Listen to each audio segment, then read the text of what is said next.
with what happened in Baghdad today. President Bush showed up for an unannounced farewell visit, but much like the war in Iraq itself, things didn't go exactly the way they were planned. CNN's Michael Ware is in Baghdad. I talked to him just a few minutes ago.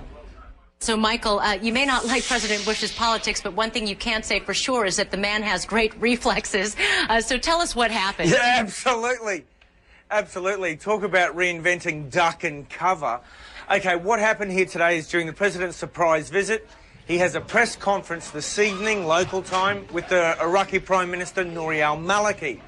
Now, then the most extraordinary scenes took place. While President Bush was talking, an Iraqi journalist for a television network here stood up and threw his shoes, first one, then the other, at President Bush, narrowly missing his head, and there we see the reflexes of the president.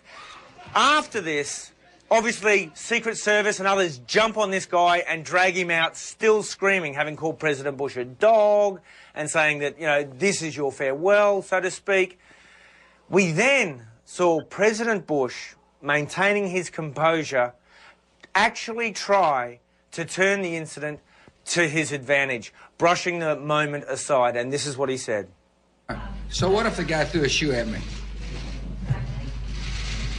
But you are also here to talk about progress and to mark progress to bring it like this and the kinds of security gains that you talked about today. Right. Do you consider this a victory lap?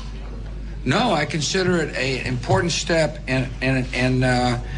on the road toward an Iraq that can sustain itself, govern itself, and defend itself. But let me talk about the guy throwing the shoe. It is one way to gain attention.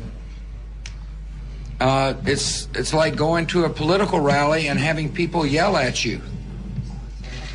It's like driving down the street and have people not gesturing with all 5 fingers. So that's how President Bush tried to handle this rather delicate situation. And bear in mind that in Iraqi culture, throwing a shoe is close to the ultimate insult, normally reserved for things like the statue of Saddam Hussein. During the invasion, when it was pulled down, the Iraqis slapped it. Right. And we saw shoes thrown at an effigy of President Bush just a couple of weeks ago in a rally, perhaps prophetic, Alina. Well, at least he was able to joke about it, and he did, by the way, say, Michael, that it was a size 10 shoe. Now, I don't know if he was serious.